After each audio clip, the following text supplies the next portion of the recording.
Secondo lei l'Africa paga un caro prezzo sugli errori delle grandi potenze?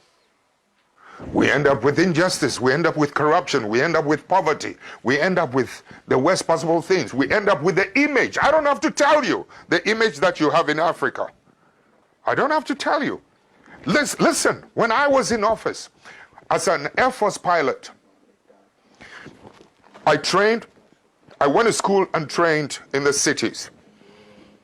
When I became an Air Force pilot, I had the opportunity to travel around the country. That's when I saw there is a big difference between those of us living in the cities and the mass people who feed us living in the rural areas. My brother, you listen to me carefully. The water they drink in those rural areas is such that the water you use to flush your toilet, the water we use to flush our toilet in the cities is much cleaner than the water they drink in the villages. No clinics, no hospitals, etc. No headache, no needles to even sew their clothes. That's when I began to see the parasitic relationship between our cities and this thing. I mean, I've seen too much injustice in my country when I decided enough was enough. When some of us began to decide that something has to be done about it. When we emerged into political office, you know something?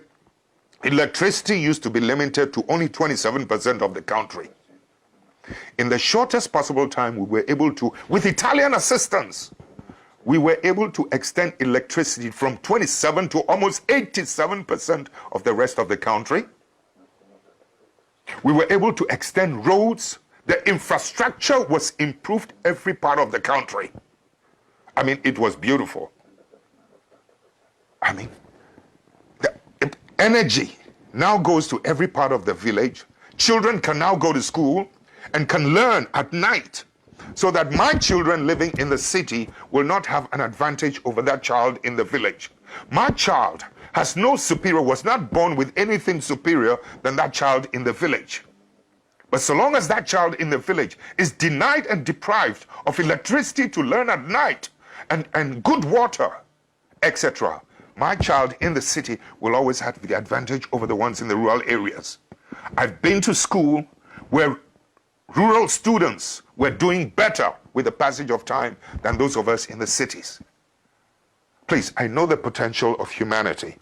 So when you're talking about the effects of some of these things, sometimes, you know, these superpowers must learn to accommodate and to live and to accept patriotic leadership, patriotic citizens.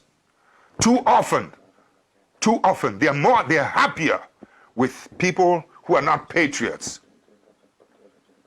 But you, in Europe, excuse me, don't get angry, you never seem to know the role that some of your bad businessmen, you have good businessmen, and I respect them, but some of your bad businessmen are always doing bad things on our continent. And it's our people who suffer. This kind of thing must stop. Your governments must begin to wake up to help us, to help to police and to maintain the integrity of economic policies and economic practices in my country. Your country must help us to protect the judiciary in my country. Your country must help us to police and to monitor and to protect the political integrity in our continent.